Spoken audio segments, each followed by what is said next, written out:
Karma means action.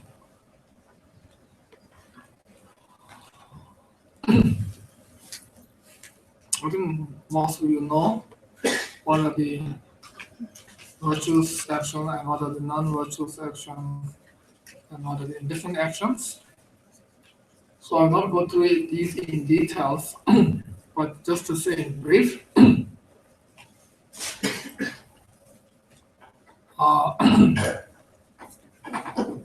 non-virtuous means action that is motivated by three poisons, which means action that is motivated by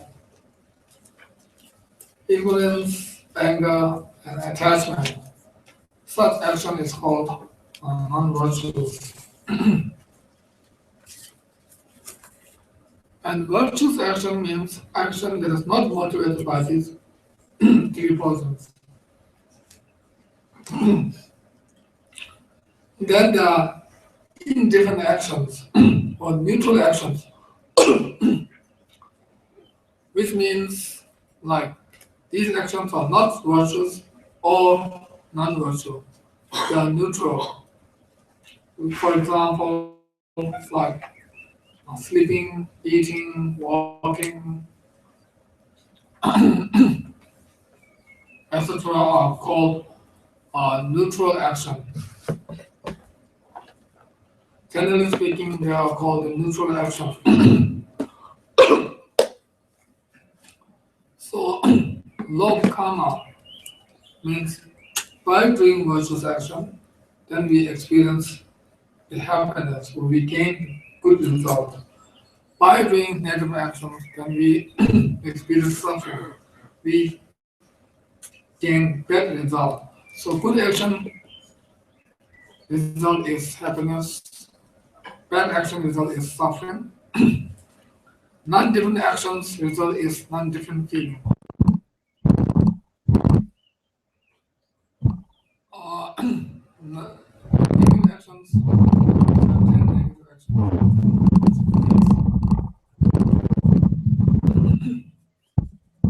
Like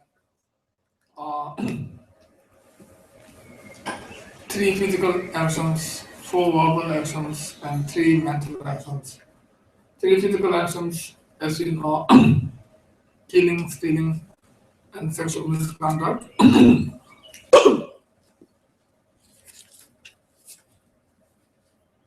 And then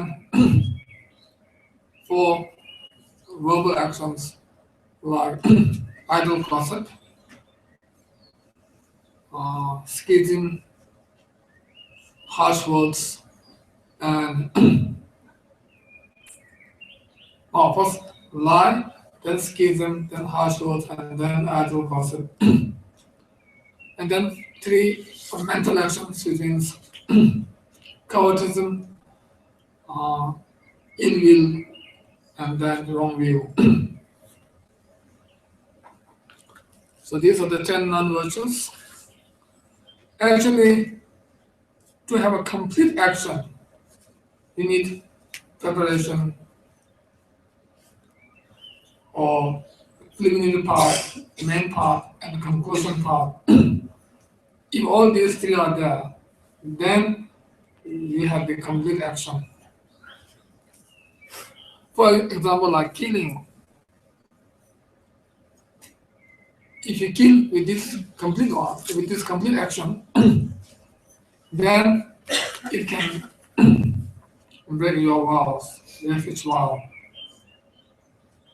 But if you kill someone accidentally, then it doesn't have the complete action.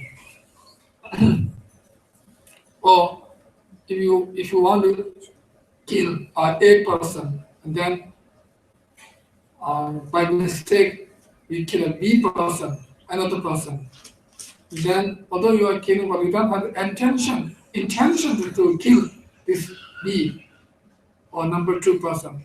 Your intention is to kill the number 1 person. So in such still there's no complete action because what you want to kill and what you are killing actually are two different persons. So to have a complete action, you need to identify the uh, person to whom you want to kill, and then the complete action, preparation, main part, and the conclusion. So actually, all the killings are non-virtual, not bad, not good. All the killings are not good. It's a bad. It's a negative action. But if you kill other without this complete action, then the negative will be lighter. It's not so serious. Without complete action, although it's a negative, but it will not break your vow. For example, when person drive a car and then accidentally person can kill someone else who are walking on the street or who are driving another car or who are in your car. But at that time, you don't have the preparation part. You don't have the intention to kill. And also, you don't have the intention to kill that particular person or two, three person. But you have this actual part, the main part, actual part of killing is there. But there's no preparation, there's no intention to kill that person. And also there can be no conclusion because you don't feel joy after killing.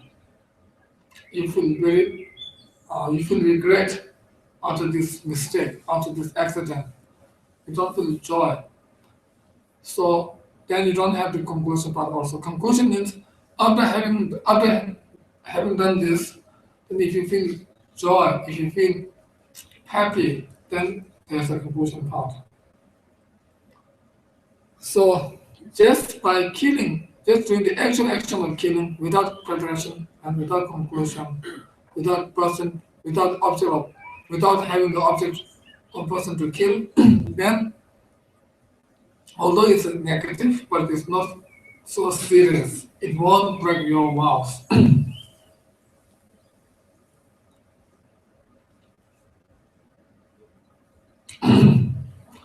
Generally, we need to abstain from all kinds of killing, whether it's incomplete action of killing or complete action of killing. All sorts of killing we need to avoid. Killing uh, means not only killing human beings, actually, uh, it means killing anyone, any beings, even an insect, you should not kill. So likewise, the other action also has complete action and incomplete action. So we need to uh, know what are the negative actions. And after knowing this, then we need to avoid these negative actions. And then we need to know what are the 10 virtuous deeds. 10 virtuous deeds means the opposite of these 10 non-virtuous actions. Like abstaining from killing, stealing, sexual misconduct, abstaining from lying, uh, scheming, harsh words, and idle gossip. Then abstaining from courtesan, ill will, and wrong will. These are the 10 virtues. Then uh, indifferent deeds like sleeping, eating, walking, etc.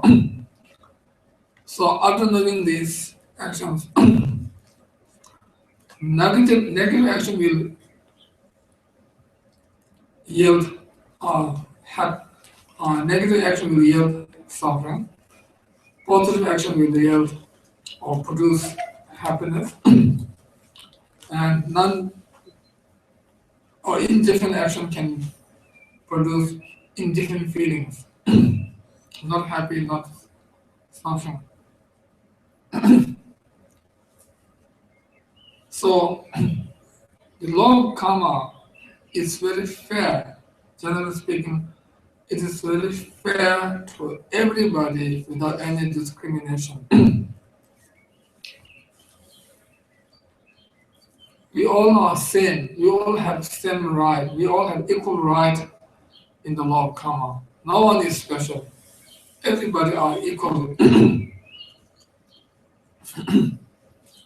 because everybody can become Buddha. Everybody can go down in lower realms. So everybody has equal right. So whether we go up or down depends on our own action. If anyone does good actions, then it means that person can go up. If anyone does bad actions, then it means that person can go down.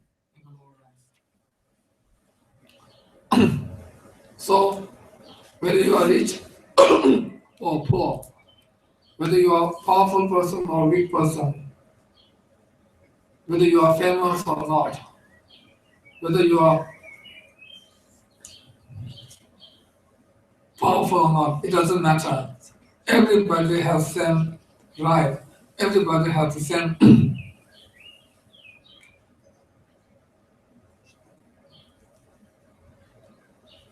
result according to their own action. If one has done good action, then one will get happiness. If one has done bad action, then one will get suffering. It is same to all the beings without any differentiation.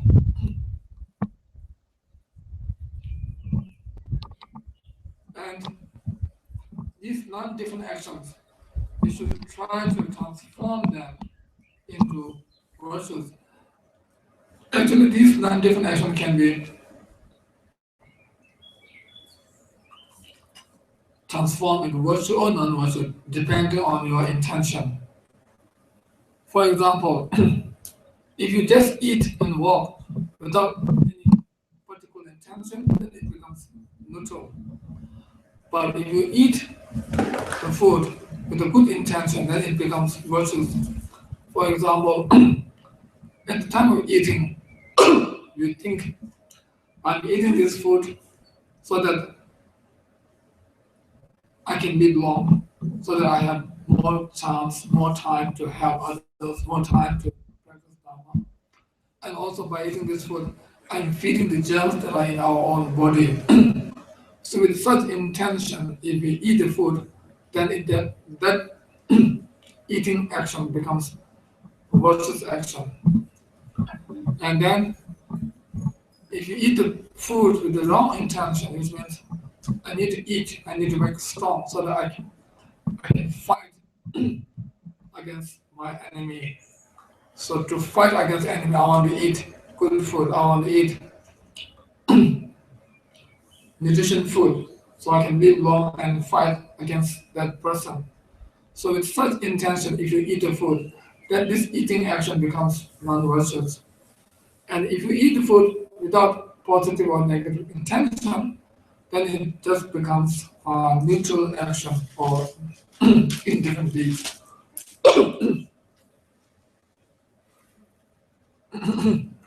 Actually, there are many different ways to categorize the actions.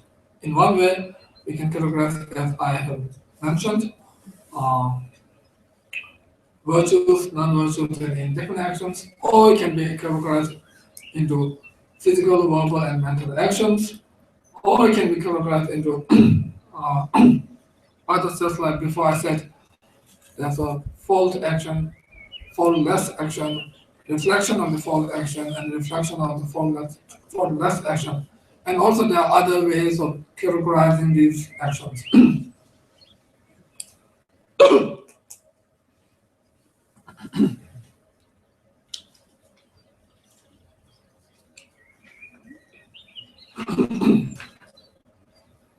So this teaching up to here, this teaching indirectly shows the law of karma. Now it says In the text, it says,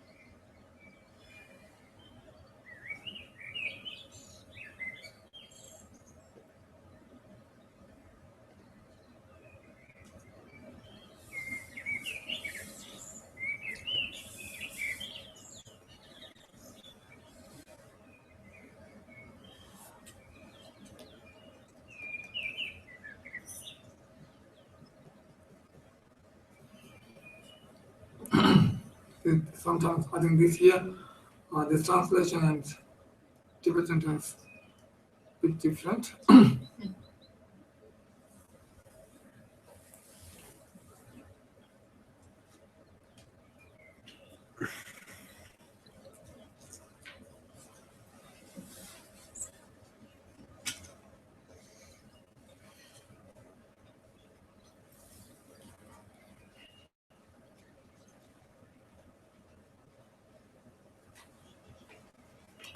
So anyway, uh, yeah, actually, sorry, it's saying in the text is how perverse they are who keep clinging to this evil with the response. So up to here, directly shows fault of samsara, indirectly shows the uh, law of karma. Now it says, so I think the same, it's going same, I think. So now it says, when free from such attachment, there is nirvana. When free from such attachment, there is nirvana. And in nirvana, the attainment of lasting bliss.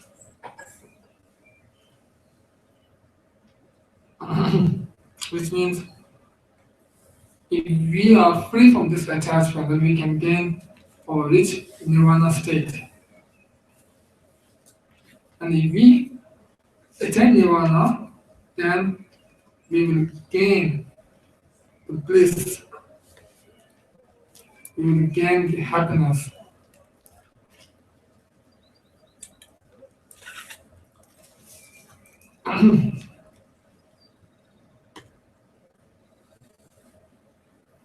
By single by realization, freedom from the attachment to this life and samsara.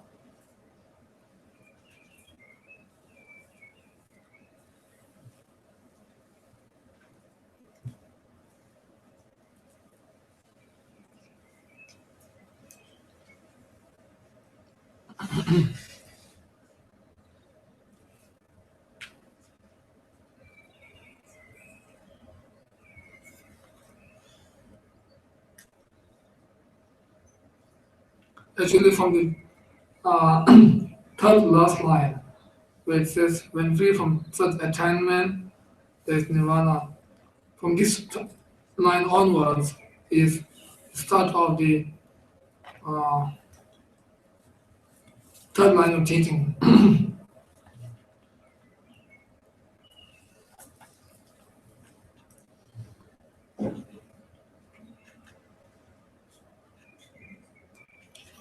Third line of teaching means if you have attachment to this self-interest, you don't have the enlightenment mind.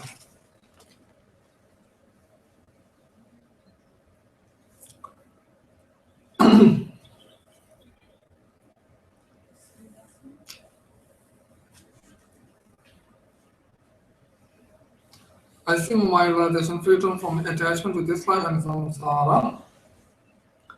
Yet to liberate myself alone will bring no benefits. All the 4 lines go to the next one. Last 3 lines. Last 3 lines should go to the next one. Next one. Next one. No. The third line.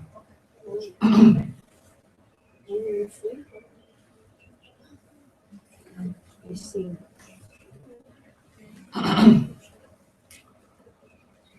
Yet to liberate myself alone will bring no benefit. So it means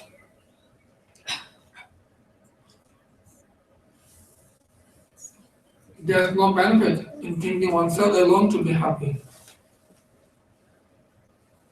Actually, in the teaching it says,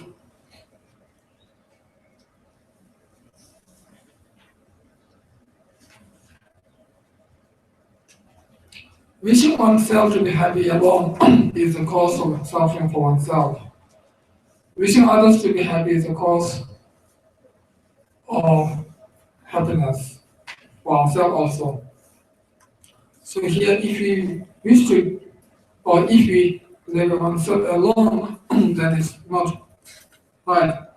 There's no benefit, or it will not bring benefit. It says, for sentient beings of the realms are all my fathers and mothers. How disgusting to leave my parents in the thick of suffering.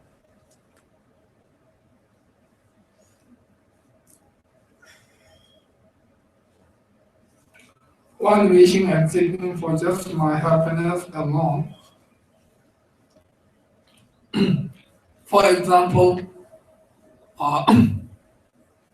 in our mundane life, in our worldly life, if all our family members in a really uh,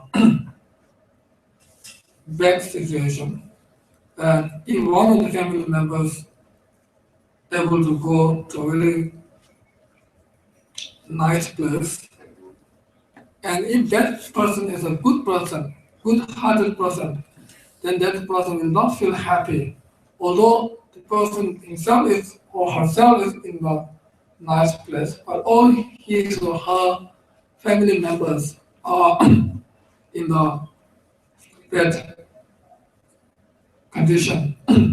So that person will not feel happy if that person is a good person. And if someone who feels very happy for himself and just ignore about his family members, just don't think on family members, whether they live in poor condition, whether they suffer or not, if the person don't care, if the person care for himself alone or herself alone, then it means that person is not a good person, not a warm-hearted person. He don't have a good thought, or he don't have a good thought. So similarly, if we just wish to live oneself and want to ignore about others who are also wandering, wandering in the samsara, if we just ignore others and let them suffer in the samsara, and I just want to go by myself alone and gain liberation.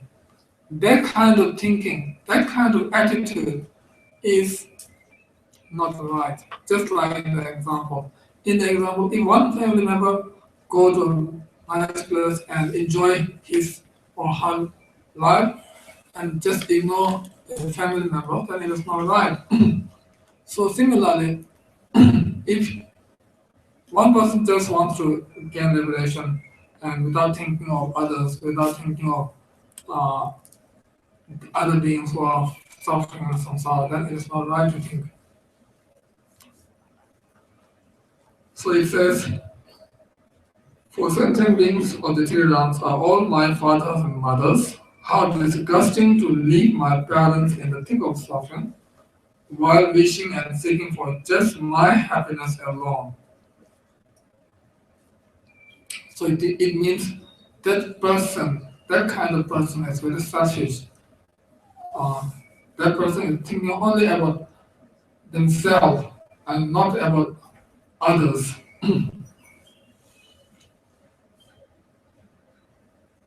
Actually, we all have the same wish. Oneself wish to gain happiness and remove suffering. Similarly, every sentient being also has the same wish to gain happiness and to remove suffering. There's no differences whatsoever in our wish. So we all have the common goal to achieve, which is to achieve happiness and to remove sufferings.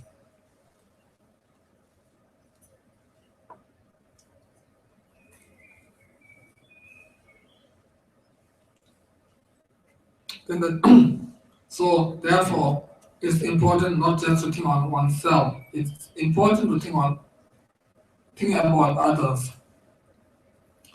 Then he says, so may the suffering of all the tyrants ripen on me. So I think before I tell this or explain this, I want to say that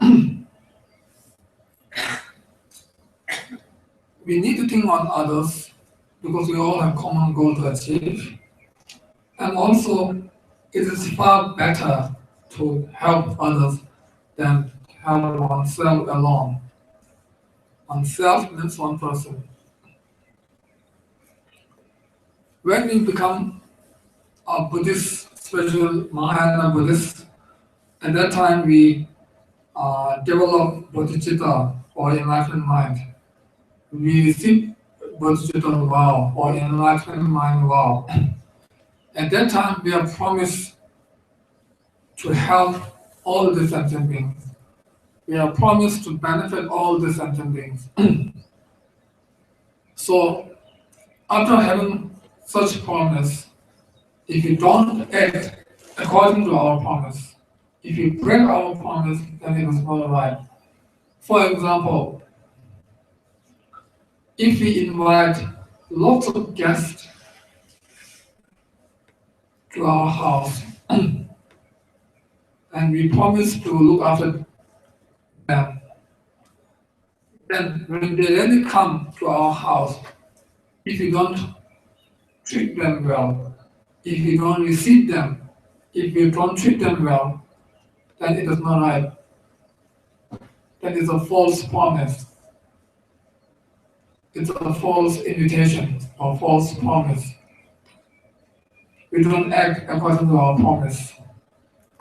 So then it's very embarrassing, not right to do. Similarly, when we uh, develop enlightened mind or receive enlightened mind vow, at that time we are promised to help all the sentient beings. We promise to help all the sentient beings. And after promising to help, if we just ignore others, then it is not right. So we must help others. We must benefit others. To help others, we need to practice from small scale to the big scale. To help others, not necessarily to go to certain place and help. In our daily life, every day we can help. If we don't tell lie to anybody, if we don't deceive anybody, if we don't use harsh words to anybody, if we use pleasant speech to others, if we use nice methods, if we please others, if we benefit others, then itself is a practice of helping others.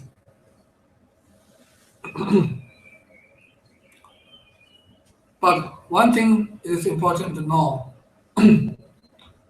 Generally speaking, telling the truth is virtue. Telling lie is non-virtue. But sometimes telling lie is virtue and telling truth is non-virtue. For example, when a person saw the deers are going in eastern direction. And after seeing this, then hunter came, and then hunter will ask you in which direction the deers went. If you tell the truth, then hunter will kill all these deers. And if you tell a lie by saying deers went to opposite direction, like western direction, then although the actual speech is not a truth, is a lie, but this lie can save many lives. This lie can save many deers. So in such situation, such kind of lie is virtue because through this lie can help, can save many lives. So lie is not always a non-virtue. Sometimes, depending on situation, sometimes can be a virtue. And then sometimes telling truth can be a non-virtue. For instance,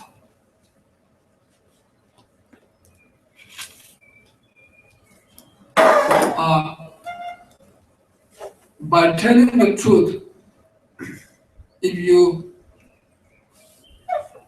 make disharmony between two family members, although it's the truth, but if you tell the truth, it will make disharmony between two families, or it will make disharmony between two groups, although you are telling the truth. Then such kind of truth is not virtue because then it becomes schism. That speech divides these two groups, and that kind of speech can cause anger towards each other, or can create anger towards each other family or each other group. So if your speech can cause others to have disharmony, then although it's a truth, you should not say. Because by saying this, it will make disharmony. It will cause fighting. It will cause problems within these two groups or within these two families or within one family can cause problem. So whether it's within the family or within two family or within two groups, doesn't matter. Anyway, if that makes disharmony, then it means such kind of speech is non-virtue because it causes more problem. Virtue will never cause a problem. It is only the non-virtue that causes a problem, that makes you, or that cause disharmony or cause problems.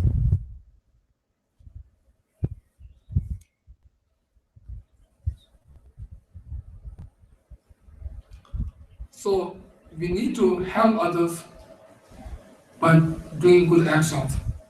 Try to help others as much as possible. It is not possible to help all the beings in person, but mentally we can extend our wish to help to everybody, every being. There's no barrier. Mind can extend our wish to every sentient beings without any exception. There is no demarcation in our mental activities. We can extend far and wide. Then it says, so may the suffering of all the three realms ripen on me. May my merits be taken by sentient beings. These two lines actually is a practice of self-exchange, or what is known as online giving happiness to others, receiving others' suffering upon ourselves.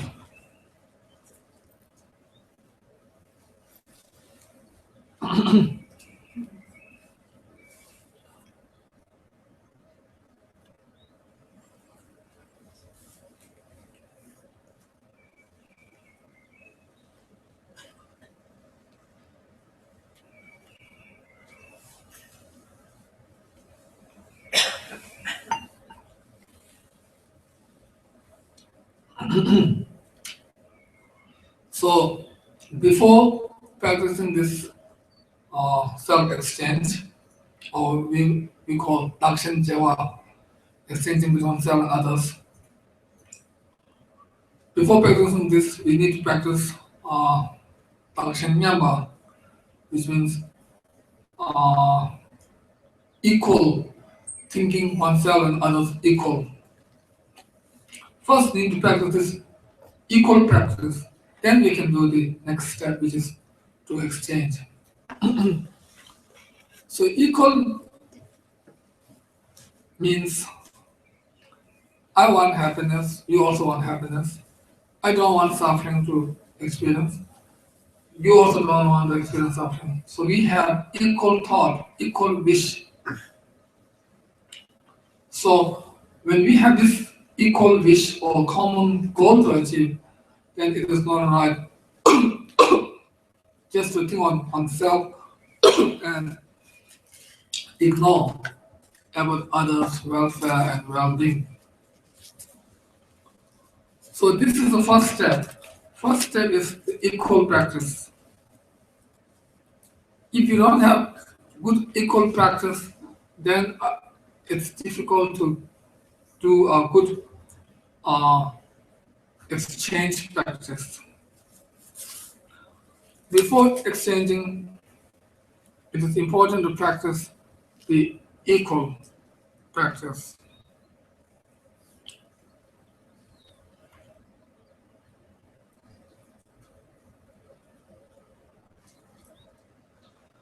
Just like oneself needs to gain happiness and remove suffering, all other beings have same wish. So I should not protect oneself alone. I should protect everybody from suffering. I should try to gain happiness for everybody.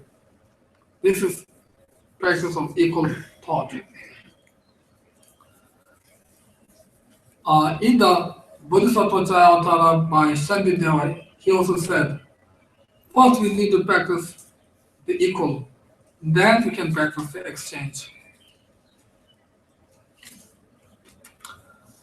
Then it says, may my merits be taken by sentient beings. Oh, no, this is finished. Now it says, and through the blessing of the merit of this, may all beings attain Buddhahood.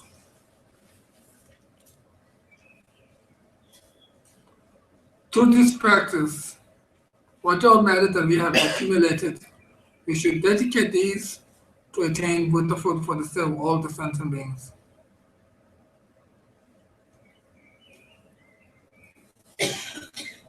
Or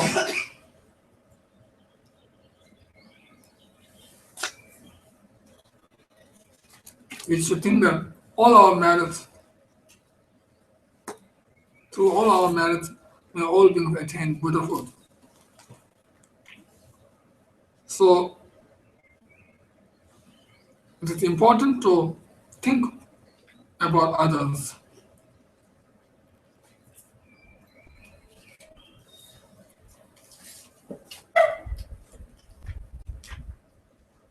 So this commentary on the third line of teachings directly shows the self-exchange and indirectly shows the practice of loving kindness, practice of compassion, and practice of equality.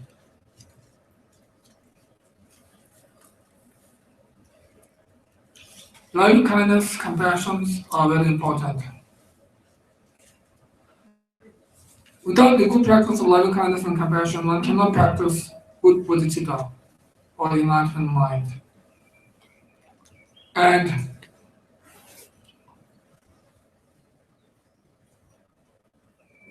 Here, loving kindness and compassion means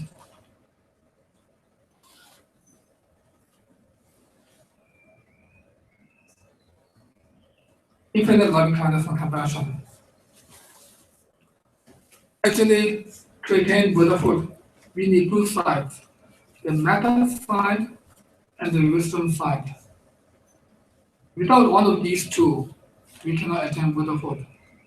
So loving kindness, compassion, and relative bodhicitta, all these are in the metta side. Then there's wisdom. So we need these two together to attain Buddhahood. For example, when birds fly in the sky, birds need two wings to fly. If one of the wings are damaged, then with only one wing, birds cannot fly in the sky. To fly in the sky, birds need two wings. It is must, there's no choice. Similarly, to fly over the ocean of samsara, we need the two wings, method and wisdom. Then through this we can reach liberation and finally can reach enlightened state. I think you all know there's a difference between liberation and enlightened state.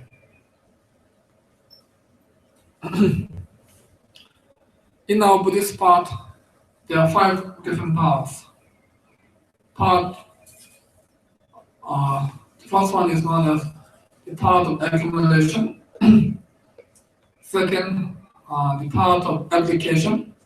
Third, the path of seeing. Fourth, path of meditation. And fifth, the path of normal learning. Out of these 5, first 4 paths are learning path. Or first 4 paths are stage. Then we need to go on. We need to gain. First 4 are the stage that we need to gain before we reach the Buddhahood. And the 5th part is the actual Buddhahood, actual Buddha state. And out of these first 4, the first 2 are known as those who are dwelling on the first 2 paths are known as ordinary Bodhisattva. And those who are dwelling on 3rd and 4th path are known as noble Bodhisattva. So when you reach the 3rd path or path of seeing, the time you reach the 3rd path is the time you become noble Bodhisattva. And also it is the time that you have gained liberation from the whole samsara. Because it is the time you have removed all the obscuration of defilements.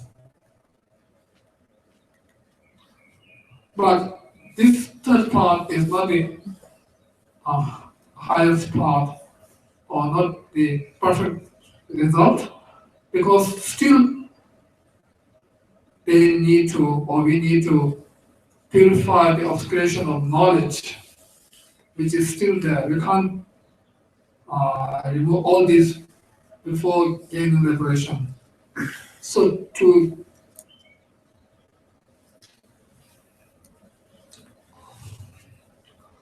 remove these obscurations, we need to improve our wisdom. Still we need to go on the path. Still we need to go on the path to reach the Buddhahood.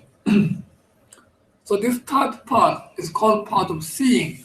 Why it is called path of seeing is that this is the time when you first see the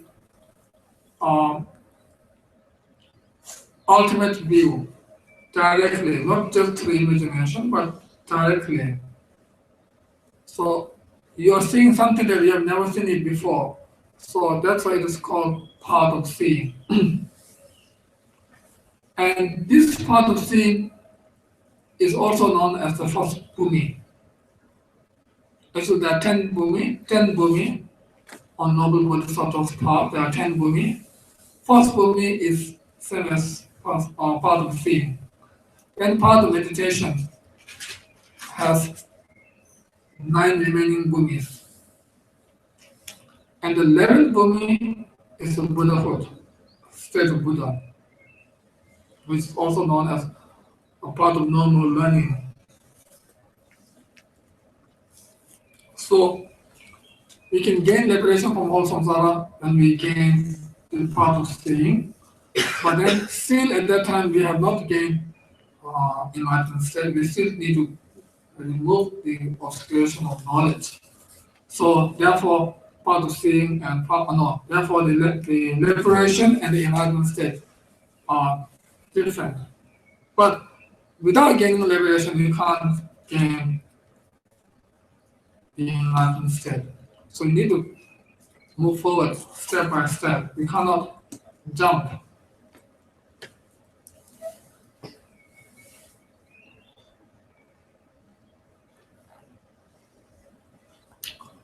So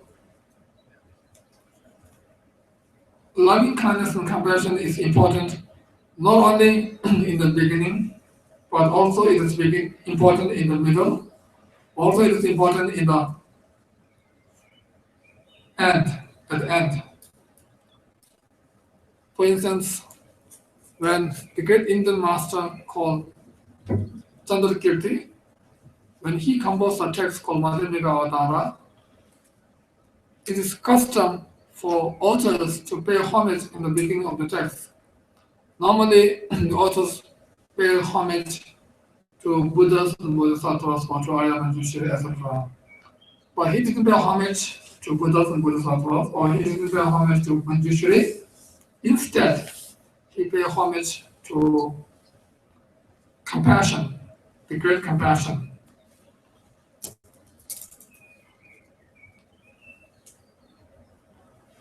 He said, in this text, he said,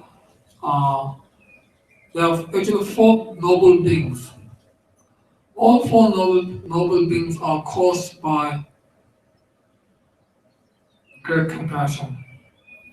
4 noble beings means Shavakas, Pratyeka Buddhas, noble Bodhisattvas, and Buddha, enlightened being. So these are known as the 4 noble beings. All of them have been liberated from the samsara. All of them have no suffering of the samsara. They don't experience any suffering of the samsara. So, in the text it says, Sharmakas and Pratyeka Buddhas are born out of Buddha's teaching. And Buddhas are born out of Bodhisattvas. And Bodhisattvas are born out of 3 things, which are great compassion, non-dual wisdom, and bodhicitta or enlightened mind. So out of these 3, the main cause for Bodhisattva to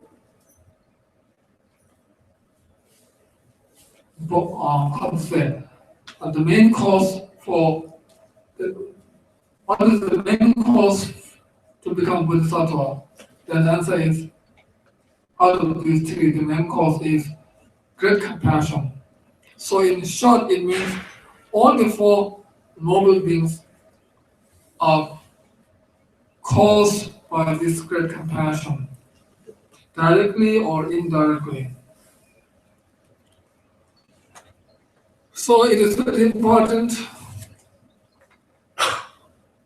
for us to practice great compassion. Because of this, Acharya Chandrakirti paid homage to the great compassion. And also it says, in his text, it says, Great compression is very important in the beginning, in the middle, and also in the end. Just like in the beginning, the great compression is like a seed of the wheat, etc. And in the middle, the great compression is like a fertilizer and water that can grow the seed into fruition. And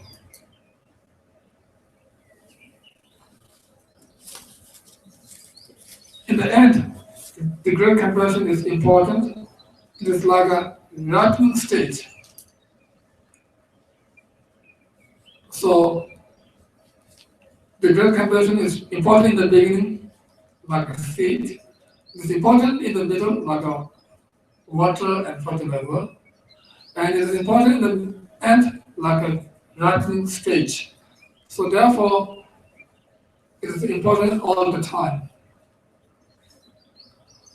Beginning means when we just enter into this path, it is important.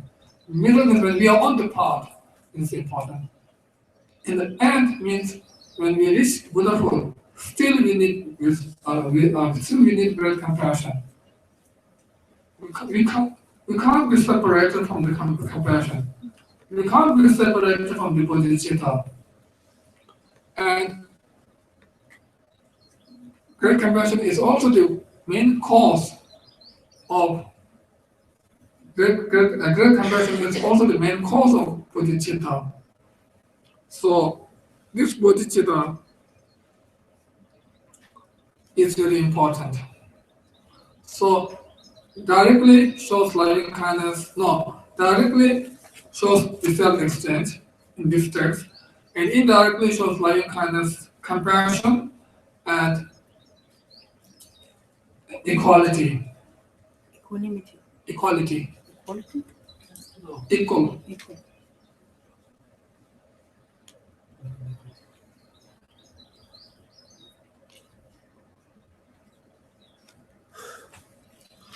So this is the meaning of the third line of teaching. I think with this now I will have a short break and then I will continue later.